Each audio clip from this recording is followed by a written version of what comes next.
Hey hi welcome back to Kathavarnika channel. ఎవరైనా మన ఛానల్ని ఫస్ట్ టైం చూస్తుంటే ప్లీజ్ టు సబ్స్క్రైబ్. ఈ బంధానికి ఏ పేరు పెట్టాలి ఎపిసోడ్ 16 ఏంటో ఇప్పుడు చూద్దాము. ఇక లేట్ చేయకుండా మన స్టోరీలోకి వెళ్దాం. ఈ 3 సంవత్సరాలలో అందరి జీవితాలు ఒకలా మారిపోయాయి. సాక్షి తన కొడుకుతో కలిసి మంగళూరులోని జీవితానికి అలవాటు పడిపోయింది. తారక్ మాత్రం విజయ రథంపై దూసుకెళ్తూ బిజినెస్ ఫీల్డ్లో తనదైన ముద్ర వేసుకున్నాడు. తన్మయ్ అండ్ సంతోష్ల జీవితం ఒకలా ఉంటే సమంత రఘుల జీవితాలు మరోలా సాగుతుంది. స్వార్థంతో నిండిపోయిన వారి మనుషులకి గట్టి దెబ్బ తగిలేలాగా శాలిని ఆ ఇంటిని వదిలి బయటకొచ్చారు. ఆ తర్వాత అనుకోకుండా శాలిని సాక్షికి ఎదురయ్యారు. ఇదంతా చూసి మనస్తాపనకి గురైన చంద్రప్రసాద్ యాదవ్ గారు తన తల్లి దగ్గరికి వెళ్ళిపోయారు. అమ్మా, ఇలా ఇవ్వు, వాణ్ణి ఉయ్యాలో పడుకోపెడతాను, నువ్వు వెళ్ళి స్నానం చేసిరా, నీళ్లు వేడి చేశాను అని ఆయుష్తో ఆడుకుంటూ మౌనంగా కూర్చొనున్న శాలినిని పిలిచింది. సరే అమ్మా అని తలూపి స్నానానికి వెళ్ళి సాక్షి ఇచ్చిన చీర కట్టుకుని బయటకొచ్చింది. ఆమె వచ్చేలోపే ఆయుష్ని నిద్రపుచ్చి అన్నం, సాంబార్, అప్పడం, క్యారెట్ హల్వా చేసి అన్నీ వడ్డించి సిద్ధం చేసింది. స్నానం అయిపోయిందా అమ్మా, రా కూర్చో, భోజనం చేద్దాము అని చెప్పి ఆమెకి విస్తరాకుల్లో భోజనం వడ్డించింది. మొహమాటంగా నిల్చుకొనున్న ఆమె చేయి పట్టుకొని కూర్చోపెట్టి భోజనం చెయ్యమని చెప్పి తను కూడా ఆమెతో కలిసి భోజనం ముగించింది. అమ్మ, పాలు తీసుకో, ఆయుష్ లేచాడో లేదో చూసొస్తాను అని లేవబోయింది. సాక్షి, కూర్చో, నీతో మాట్లాడాలి. నా వల్ల నీకు ఇంకో భారం పడిందేమో కదా అని మొహమాటంగా అన్నారు. అమ్మ, ఏంటి మాటలు, ఇలా ఎప్పుడూ అనొద్దు. నువ్వు నాకు భారం అని ఎలా అనుకుంటావు? నువ్వు నా అమ్మవి కదా అని చెప్పి ఆమెను హత్తుకొని ఏడ్చేసింది. ఆ ఇంట్లో ఉన్నప్పుడు నీ కష్టకాలంలో నీతో తోడుండలేకపోయాను, కానీ ఇప్పుడు చూడు, నేనే నిన్ను వెతుక్కుంటూ వచ్చాను. అమ్మా, చూప్, ఏడవాకు అని ఆమె కన్నీళ్లు తుడిచింది. నిన్ను వెతకని చోటు లేదురా. ఈ 2 ఏళ్లలో అన్ని చోట్ల వెతికాను, కానీ నీ జాడ మాత్రం ఎక్కడా దొరకలేదు. వారం క్రితం మన పాత ఇంటి పుష్ప ఆంటీ నిన్ను మంగళూరులో చూశానని చెప్పింది. ఆ మాట విన్న వెంటనే అన్నీ వదిలేసి నిన్ను వెతుక్కుంటూ వచ్చాను అని చెప్పి కన్నీళ్లు పెట్టుకున్నారు. సాక్షి కూడా కన్నీళ్లు పెట్టుకొని, అమ్మ, గతాన్ని మర్చిపోదాం, ఇవాల్టి నుండి కొత్త జీవితం మొదలు పెడదాం. నాకు నువ్వు, నా కొడుకు, నీకు నేను, నీ మనవడు, అంతే అమ్మా, చాలు. ఈ ప్రపంచం నాకు చాలా బాగుంది, నా దగ్గరే ఉండిపో అమ్మా అంది. సరే సాక్షి అని శాలిని గారు కూడా అంగీకరించారు. ఆయుష్ లేచిన తర్వాత శాలిని అతనికి అన్నం కలిపి తినిపించారు. సాక్షి, అంటే నువ్వు ఆ సమయంలో ఆ ఇంట్లో ఉన్నప్పుడు వామిట్స్ చేసేదానివి, అలా అలసటగా ఉండేది అది అని అనుమానంగా అడిగారు. అవునమ్మా అని తలూపింది సాక్షి. ఇకపై అలాంటి మాటలు మాట్లాడి నీకు బాధ కలిగించను సాక్షి.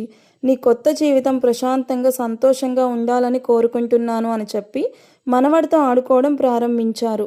చిరునవ్వు నవ్వుకుంటూ మరుసటి రోజు స్కూల్లో చెప్పాల్సిన పాఠానికి సిద్ధమవుతూ కూర్చుంది సాక్షి. అప్పుడే ఫోన్ రింగ్ అయ్యింది. ఫోన్ లిఫ్ట్ చేశారు. చెప్తాను. హలో తారక్, ఎందుకు నా కాల్స్ ఏమీ పిక్ చేయడం లేదు నువ్వు? నీకోసమే తాజ్ హోటల్లో పార్టీ ఏర్పాటు చేశాను, ఇప్పుడే రా అని ఆ అమ్మాయి ఫోన్లో చెప్పింది. శామ్ వల్ల వచ్చిన కోపాన్ని అదుపులో పెట్టుకొని, చూడు, నీకు పని లేదని, నేను ఖాళీగా కూర్చున్నానని అనుకోకు, నీ హద్దుల్లో నువ్వుండు అని చెప్పి కాల్ కట్ చేశాడు. వెంటనే ఇంకొకరికి కాల్ చేశాడు. హలో, ఇంకెన్ని రోజులు పడుతుంది అతనికి స్పృహ రావడానికి? సార్, ఆయన ప్రస్తుతం కోమాలోనే ఉన్నారు, ఎప్పుడు స్పృహలోకి వస్తారో చెప్పడం కష్టం. సార్, మీరు చెప్పినట్టుగానే ఆమె బ్యాక్గ్రౌండ్ మొత్తం చెక్ చేశాము, కానీ పోలీసులకి అప్పగించేంత ఆధారం మాత్రం ఇంకా సాక్షిపై దొరకలేదు. సరే, అది పక్కన పెట్టి ఇంకో పని చెయ్యి. సార్, మేడం కోసం గత 3 సంవత్సరాలుగా రాష్ట్రంలోని అన్ని ఆఫీసెస్లోనూ వెతికించాము, కానీ ప్రయోజనం లేకుండా పోయింది. అయితే మా సమాచారం ప్రకారం ఆమె కర్ణాటకలోనే ఉన్నారు. ఇంకో వారం రోజులు టైం ఇవ్వండి సార్, మేడం ఎక్కడున్నారో కనిపెట్టేస్తాను. సరే, ఇదే నీకు చివరి అవకాశం అని చెప్పి కాల్ కట్ చేశాడు. ల్యాప్టాప్ స్క్రీన్పై కనిపిస్తూ ఉన్న సాక్షి ఫోటోని చూస్తూ కూర్చున్నాడు. ఇక్కడే అతను ఒక పెద్ద తప్పు చేశాడు. సాక్షి ఏదైనా సాఫ్ట్వేర్ కంపెనీలోనే పనిచేస్తుంది అనుకొని కేవలం ఆఫీసెస్లో మాత్రమే వెతికించాడు. కానీ సాక్షి మాత్రం మంగళూరులోని ఒక చిన్న కాలనీలో ఉంటూ అక్కడే దగ్గరలో ఉన్న స్కూల్లో టీచర్గా పనిచేస్తుంది అన్న విషయం అతనికి తెలియదు. చూద్దాం, ఇక నుంచి వీళ్ళిద్దరి విధిరాత ఎలాంటి మలుపు తిరుగుతుందో. హే హనీ అంటూ ఇంట్లోకి వచ్చిన సంతోష్ని హత్తుకుంటుంది నిషా. ముందు నిషా తన్మయ్ ఫ్యాషన్ డిజైనర్ కంపెనీలో తన్మయ్కి పిఏగా పనిచేసేది. కానీ ఏడాది క్రితమే ఉద్యోగానికి రాజీనామా చేసి ఇంట్లోనే ఉంటుంది. కారణం సంతోష్. తన్మయ్ భర్త సంతోష్ బయటికి చాలా సైలెంట్గా కనిపించిన రఘు స్వభావం మాత్రం అతనిలో ఎక్కువగానే ఉంది. తను ఆస్తి కోసం తన్మయ్ని పెళ్లి చేసుకున్న ఆమెపై ప్రేమ మాత్రం ఉండేది. కానీ తన్మయ్ నిర్లక్ష్యం, మొండి స్వభావం, దగ్గరికి వెళ్ళి ప్రేమగా హత్తుకోవాలి అనుకున్నప్పుడు దూరంగా నెట్టేయడం ఇవన్నీ అతనికి చిరాకు తెప్పించేవి. అయినా భరిస్తూ వచ్చాడు. కానీ తన్మయ్కి అబోర్షన్ జరిగి ఇకపై పిల్లలు పుట్టరు అని తెలిసిన తర్వాత ఆమెపై అతని ఆసక్తి పూర్తిగా తగ్గిపోయింది. అదే సమయంలో నిషా తన మాయతో అతన్ని తన వలలో పడేసుకుంది. గత ఏడాది నుండి వీళ్ళిద్దరి మధ్య ప్రేమ వ్యవహారం ఎవరికీ తెలియకుండా కొనసాగుతుంది. ఇప్పుడు నిషా సంతోష్ బిడ్డకి తల్లి కాబోతుంది. ఆమె ఇప్పుడు 7 months ప్రెగ్నెంట్. ఆమె వెనక ముందు ఎవ్వరూ లేరు. కొంచెం అత్యాశ గల అమ్మాయి. నిషా, నెమ్మదిగా రా, హాస్పిటల్కి వెళ్ళావా? హనీ, వెళ్ళాను. ముందు నువ్వు చెప్పు, మన పెళ్ళెప్పుడు, మన విషయం ఎప్పుడు చెప్తావో అని అతని మెడ చుట్టూ చేతులు వేసి అడిగింది. ఇంకొన్ని రోజులు. ముందు తన్మయ్కి డివోర్స్ ఇస్తాను. ఆ తర్వాత మన పెళ్లి గురించి ఆలోచిద్దాము. ప్రస్తుతం నేను తన కంపెనీ నుండి బయటకు వచ్చేసాను. ఇప్పుడు నా సొంత స్టార్టప్ ప్రారంభించాను. బాగా ఆదాయం వస్తుంది. మిగతా విషయాలు తర్వాత చూద్దామన్నాడు. సరే అంటూ తల ఊపింది. ఇద్దరూ భోజనం ముగించారు. ఆ తర్వాత సంతోష్ ఇంటికి బయలుదేరాడు. ఇంటికి చేరుకున్న సంతోష్ మంచం పైన పడుకొని కాళ్ళు చాపుకొని ల్యాప్టాప్లో ఏదో పని చేస్తూ ఉన్న తనుని చూశాడు. హాయ్ సంతు, ఇవాళ కూడా లేట్ అయింది, ఎక్కడికి వెళ్ళావు అని అడిగింది. ఫ్రెండ్ని కలవడానికి అని ఆమె ముఖం వైపు కూడా చూడకుండా ఎటో చూస్తూ చెప్పాడు. ఆమె నుండి ఎలాంటి స్పందన రాకపోవడంతో తిరిగి ఆమె వైపు చూశాడు. అదే అందం, కౌశల్య గారు రూపాన్ని మళ్ళీ మలిచినట్టే అందమైన బొమ్మ. చిన్న షార్ట్, దానిపైన క్రాప్ టాపు. ఏ మొగాడైనా ఒకసారి తిరిగి చూసే అంత అందం. కానీ ఆమెకి పిల్లలు పుట్టరు. అదొక్కటే ఆమె జీవితంలో లోటు. అయితే తనుకి దాని గురించి పెద్దగా బాధ కూడా లేదు. 3 ఏళ్ల క్రితం తన బిడ్డని కోల్పోయినప్పుడు కొద్ది రోజులు బాధపడింది. ఆ తర్వాత మళ్ళీ తన జీవితంలో తను మునిగిపోయింది. షార్ట్ బటన్స్ విప్పుకుంటూ వచ్చిన సంతోష్ క్రాప్ టాప్ మధ్య కనిపిస్తూ ఉన్న ఆమె నడుము పైన ముద్దు పెట్టాడు. ఒక్కసారిగా కోపంతో అతని వైపు చూసిన తను ఏమీ మాట్లాడకుండా లేచి బాల్కనీలోకి వెళ్ళింది. రోజులు ఎవరి అనుమతి లేకుండా గడిచిపోయాయి. తారక్, తను, శామ్, సంతోష్ నలుగురు కలిసి మంగళూరుకి చిన్న ట్రిప్కి బయలుదేరారు. అదే సమయంలో మంగళూరులో ఉన్న కంపెనీని కూడా సందర్శించి కొన్ని రోజులు అక్కడే ఉండాలని తారక్ ప్లాన్ చేసుకున్నాడు. ఇక సాక్షి జీవితం మాత్రం తన కొడుకు, అమ్మతో కలిసి ప్రశాంతంగా సాగుతుంది. శాలిని ఇప్పుడు చాలా సంతోషంగా ఉన్నారు. బొద్దుగా ముద్దుగా ఉన్న మనవడితో సమయం గడపడమే ఆమెకి పెద్ద ఆనందం. ఇన్ని సంవత్సరాలుగా కోల్పోయిన నవ్వు, సంతోషం ఇప్పుడు కూతురు వల్ల మళ్ళీ ఆమె జీవితంలోకి వచ్చాయి. సాక్షి ఇప్పుడు తన కొడుకుని బేబీ కేర్ సెంటర్లో వదిలి వెళ్లడం లేదు. శాలినియే అతన్ని చూసుకుంటూ ఉంటున్నారు. వారం చివర్లో ముగ్గురు కలిసి షాపింగ్, సినిమాలు, దేవాలయ దర్శనం అంటూ సంతోషంగా గడుపుతూ ఉన్నారు. మొత్తానికి వారు కోరుకున్న ప్రశాంతమైన జీవితం వారికి దొరికింది. కానీ ఆ ప్రశాంతతను కోల్పోయింది మాత్రం రఘు. ఒక్కొక్కటిగా అన్ని అనారోగ్యాలు ఆయన్ని చుట్టుముట్టి చివరికి మంచానికే పరిమితం చేశాయి. కర్మ తిరిగొచ్చింది. ఏంట్రా, మేము ముగ్గురం ఎయిర్పోర్ట్కి వచ్చేసామన్నయ్య, నువ్వెక్కడున్నావు అని తన్మయ్ ఫోన్లో అడుగుతుంది. ఆన్ ది వే బంగారం, వచ్చేస్తున్నాను అని చెప్పి కాల్ కట్ చేసి ల్యాప్టాప్లో పనిచేస్తూ కూర్చున్నాడు. సార్, ఎయిర్పోర్ట్ వచ్చేసింది అని డ్రైవర్ చెప్పగానే ల్యాప్టాప్ క్లోజ్ చేసి కోట్ తీసుకుని లేచాడు.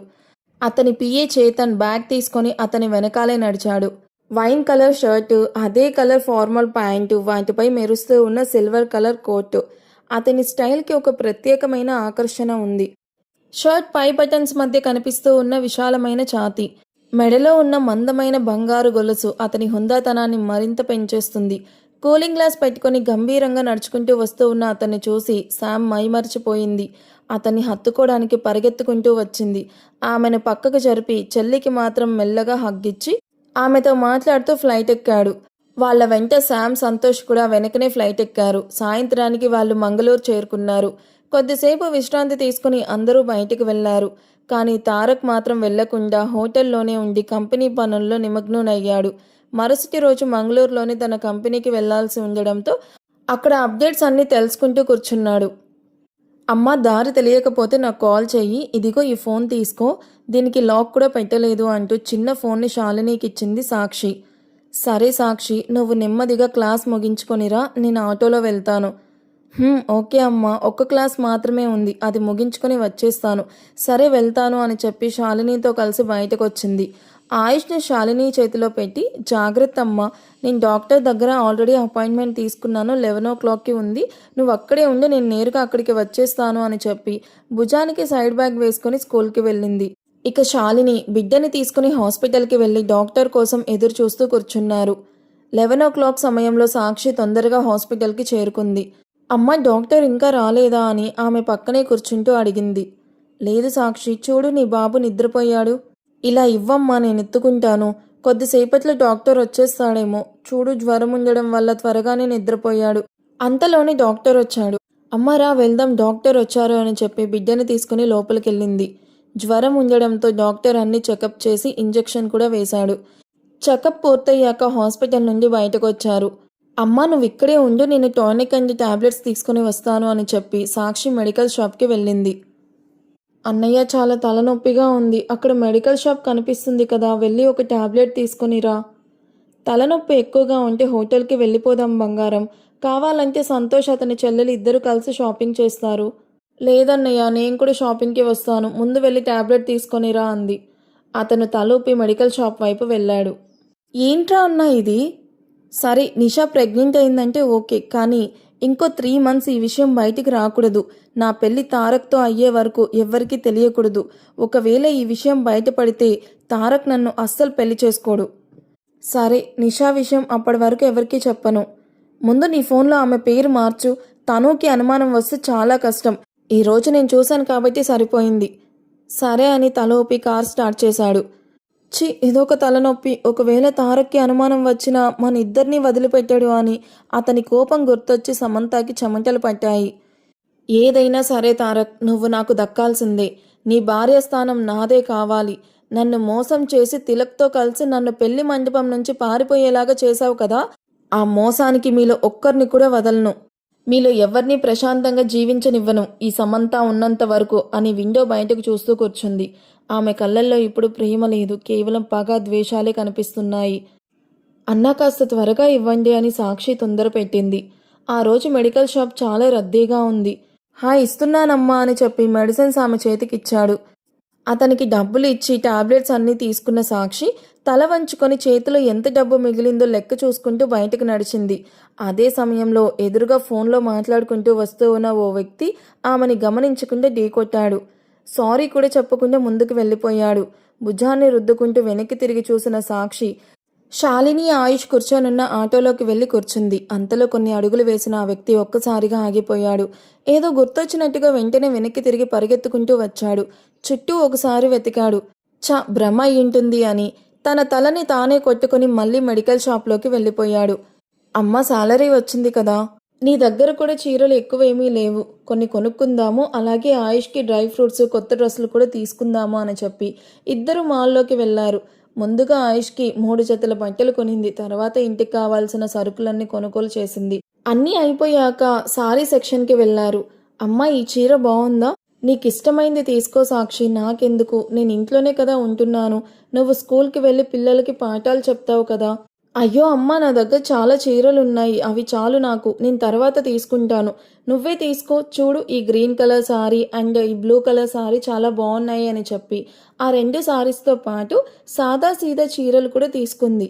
అదే కాకుండా 2 చుడీదార్స్ తీసుకొని ట్రయల్ రూమ్లోకి వెళ్ళింది. ఇక శాలిని, ఆయుష్ని తీసుకొని గేమ్ జోన్కి వెళ్ళారు. గుండు, ఆడుకుంటావా బంగారం అంటూ ముద్దు చేస్తూ గేమ్ ఫ్లోర్కి తీసుకెళ్లారు. అక్కడున్న అమ్మాయిలు, చిన్నపిల్లలు బొద్దుగా ముద్దుగా ఉన్న 2 ఏళ్ల ఆయుష్ని చూసి ఎంతో మురిసిపోయారు. అతన్ని ఒక్కొక్కరు ఎత్తుకొని ముద్దాడసాగారు. అక్కడికి వచ్చిన పిల్లలు, వాళ్ళ మదర్స్ కూడా ఆయుష్ని చూసి ఎత్తుకొని ఆడించసాగారు. ఇక సమంత, తను షాపింగ్ చూస్తూ విసిగిపోయిన తారక్, నువ్వు షాపింగ్ చేసుకో, నాకు ఒక కాల్ వచ్చింది అని చెప్పి మెల్లగా అక్కడి నుండి జారుకున్నాడు. వేరే ఫ్లోర్కి వెళ్ళి తనకు కావాల్సిన వస్తువులు, బట్టలు కొనుగోలు చేశాడు. అలా తిరుగుతూ చివరికి కిడ్స్ గేమ్ ఫ్లోర్కి చేరుకున్నాడు. బాబుని కాస్త చూసుకుంటూ ఉండండి, 1 నిమిషంలో వచ్చేస్తాను అని చెప్పి శాలిని వాష్రూమ్లోకి వెళ్లారు. ఆయుష్ని అక్కడున్న సోఫా పైన కూర్చోపెట్టి ఆడిస్తూ ఉన్నారు. అదే సమయంలో పిల్లల కిలకిల నవ్వులు వినిపిస్తూ ఉండడంతో తారక్ గేమ్ రూమ్లోకి వచ్చాడు. ఏదో తెలియని బంధం అతన్ని అక్కడికి లాగినట్టుగా అనిపించింది. తను ఎవరిని వెతుకుతున్నాడో తనకే తెలియదు. అయినా ఎందుకో అక్కడక్కడే ఎవరో ఒకరిని వెతుకుతున్నట్టుగా చూస్తూ ఉన్నాడు. నాకేమైంది? గేమ్ రూమ్కి వచ్చి ఎవరినో వెతుకుతున్నాను, ముందు ఇక్కడి నుండి వెళ్ళిపోవాలి అని మనసులో అనుకుంటూ వెనక్కి తిరిగాడు. అంతలో గోడని ఆసరాగా చేసుకుని చిన్న చిన్న అడుగులు వేస్తూ బుజ్జి ఆయుష్ నడుచుకుంటూ వస్తున్నాడు. నీళ్ళంతా మెత్తగా మ్యాట్ పరిచి ఉండడంతో పడిపోయినా అతనికి ఏమాత్రం నొప్పి ఉండదు. చుట్టూ చిన్న చిన్న పిల్లలు ఆడుకుంటూ అతనికి ఆనందం పంచుతూ ఉంటే ఆయుష్ కూడా ముద్దుగా తూలుతూ తన చిన్న చిన్న అడుగులు వేస్తూ ముందుకొస్తున్నాడు. వెళ్తూ ఉన్న తారక్ ఆ చిన్నారి నవ్వు విని వెనక్కి తిరిగి చూశాడు. తన వైపు నడుచుకుంటూ వస్తూ ఉన్న వెన్న కృష్ణన్నే చూసినట్టు అనిపించింది. ఏదో తెలియని అనుబంధం అతన్ని ఆ బిడ్డ వైపు లాగింది. వెంటనే పరిగెత్తుకుంటూ వెళ్ళి సరిగ్గా ఎత్తుకోవడం కూడా రాకపోయినా ఆయుష్ని చేతిలోకి ఎత్తుకొని అతని బుగ్గలపైన ప్రేమగా ముద్దు పెట్టాడు. అంతే. ఆయుష్ అతని ముఖాన్ని గట్టిగా చూస్తూ చిన్నగా పెదవి ముందుకు పెట్టి కళ్ళని చిన్నబుచ్చుకొని అతన్ని అలాగే చూస్తూ ఉండిపోయాడు. ఏదో మొదటిసారి తారక్కి కూడా ఆ బాబుని అలాగే గంభీరంగా చూస్తూ ఉండిపోయాడు. కొత్త వాళ్ళని చూసినప్పుడు పిల్లలు చేసేలాగా ఆయుష్ చిన్నగా పెదవి ముందుకు పెట్టి ఏడుపు ఆపుకోవడానికి ప్రయత్నిస్తున్నట్టుగా ముఖం పెట్టాడు. కానీ క్షణాలలోనే గట్టిగా ఏడవడం మొదలు పెట్టేశాడు. అరే అరే ఏమైందిరా, నేనేం చేశానురా నిన్ను, ఏడవకురా, నువ్వు మంచి బాబువే కదా అంటూ అతన్ని ఓదార్చడానికి ప్రయత్నించాడు. కానీ అచ్చం తన తండ్రిలాగే మొండితనం కదా.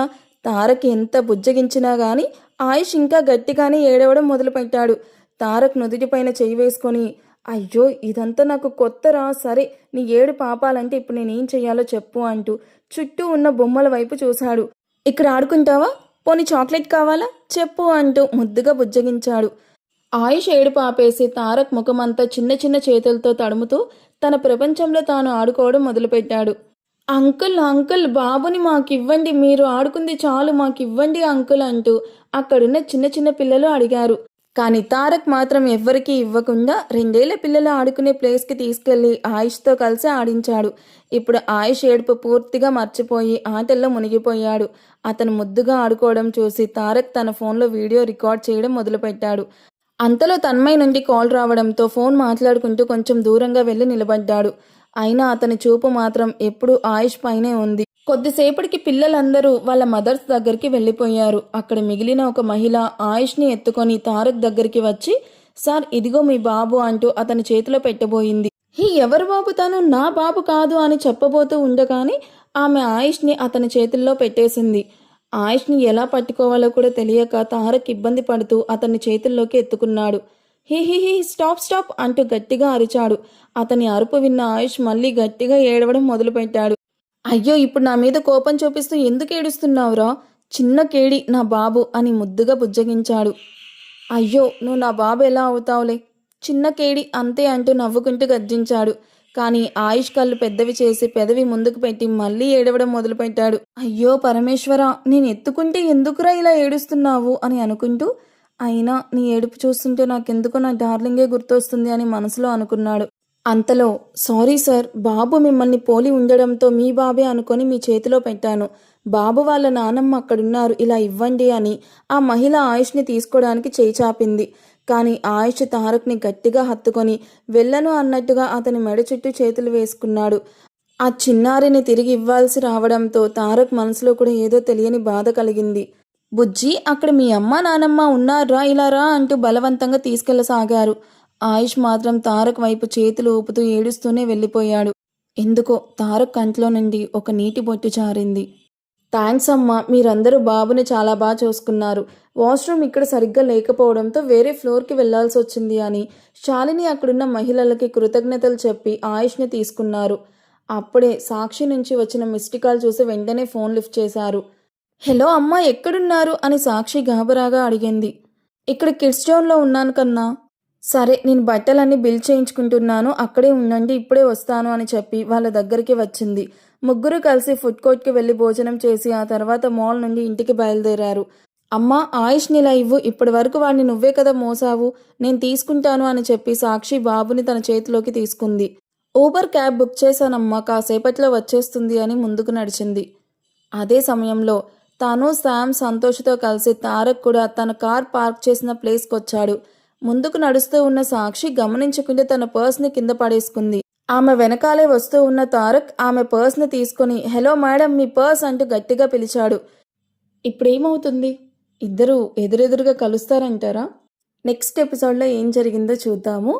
నా వాయిస్ కొంచెం బాగోలేదు. అడ్జస్ట్ చేసుకోండి. యాక్చువల్లీ మొన్న వీడియో 2 అవర్స్ డ్యూరేషన్ ఇచ్చాను కదా!